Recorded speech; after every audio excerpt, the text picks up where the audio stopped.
16ই December মহান বিজয় দিবস প্রতিটি বাংলাদেশের হৃদয়ে চিরস্থায়ী হয়ে থাকা একটা গৌরবের দিন। এই দিনটি আমাদের মুক্তির প্রতীক এবং ত্যাগের এক মহৎ উদাহরণ। মুসলমান এবং দেশপ্রেমিক হিসেবে এই দিনটি আমাদের বিশ্বাস ও দেশপ্রেমের সাথে গভীরভাবে সংযুক্ত। কিন্তু একজন মুসলিম বাংলাদেশী হিসেবে আপনি এবং আমরা বিজয় দিবস কতটুকু পালন করব? আর বিজয় দিবসে কি কনসার্ট, গান বাজনা ইসলাম সম্মত? আজ এসব প্রশ্নেরই উত্তর জানার চেষ্টা করব। ইসলাম আমাদের শেখায় যে ন্যায়সঙ্গত কোনো কারণের জন্য ত্যাগ সর্বোচ্চ মর্যাদার কাজ। আল্লাহ তাআলা কোরআনে বলেছেন, আর যারা আল্লাহর পথে নিহত হয়েছে তাদেরকে মৃত মনে করো না, বরং তারা জীবিত, তাদের প্রভুর কাছে জীবিকা প্রাপ্ত হচ্ছে। মুক্তিযুদ্ধের সময় অসংখ্য মানুষ জীবন উৎসর্গ করেছেন ন্যায়, স্বাধীনতা এবং মর্যাদার জন্য। তাদের ত্যাগ আমাদের ন্যায় বিচার এবং নৈতিকতা বজায় রাখার দায়িত্বের কথা স্মরণ করিয়ে দেয়। বিজয় আল্লাহর কাছ থেকে প্রাপ্ত একটি নেয়ামত। আল্লাহ তাআলা বলেন, নিশ্চয়ই আল্লাহ কোনো জাতির অবস্থা পরিবর্তন করেন না যতক্ষণ না তারা নিজেদের অবস্থা পরিবর্তন করে। আজকের এই বিজয়ের দিনে আমরা কৃতজ্ঞ চিত্তে সেজদা করি যে মুক্তি তিনি আমাদের দিয়েছেন এবং যে শক্তি দিয়ে আমাদের পূর্বপুরুষরা এই বিজয় অর্জন করেছেন তা যেন আমরা ধরে রাখতে পারি।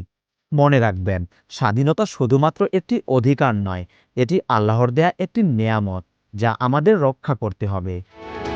নিজ দেশের প্রতি ভালোবাসা আমাদের ইমানেরই অংশ। মহানবী হযরত মুহাম্মদ সাল্লাল্লাহু আলাইহি ওয়াসাল্লাম মক্কা শহরকে খুব ভালোবাসতেন এবং সেই শহর ছেড়ে যেতে হলে তিনি কষ্ট অনুভব করতেন। এটি আমাদের শেখায় যে দেশপ্রেম এবং ঈমান একে অপরের পরিপূরক। বিজয় দিবসে আসুন আমরা এই ভালোবাসাকে কাজে পরিণত করি। সততা, একতা এবং ন্যায় বিচারের মাধ্যমে জাতিকে শক্তিশালী করে তুলি।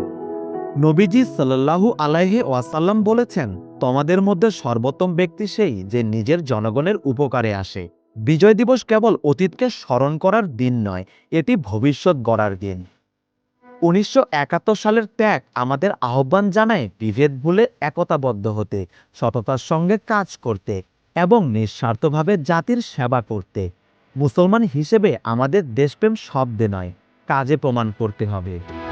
তবে আমাদেরকে অবশ্যই মনে রাখতে হবে, বিজয় দিবস উদযাপন করতে গিয়ে আমরা যেন গান বাজনা এবং অনৈতিক কাজকর্মে মেতে না উঠি। কারণ প্রকৃত স্বাধীনতা আল্লাহর প্রতি সম্পূর্ণ আত্মসমর্পণে এবং তার বিধান অনুযায়ী জীবনযাপনে। আমাদের দেশপ্রেম যাতে এমন কাজ অনুপ্রাণিত করে যা ন্যায় বিচার, দয়া এবং একতাকে প্রতিফলিত করে।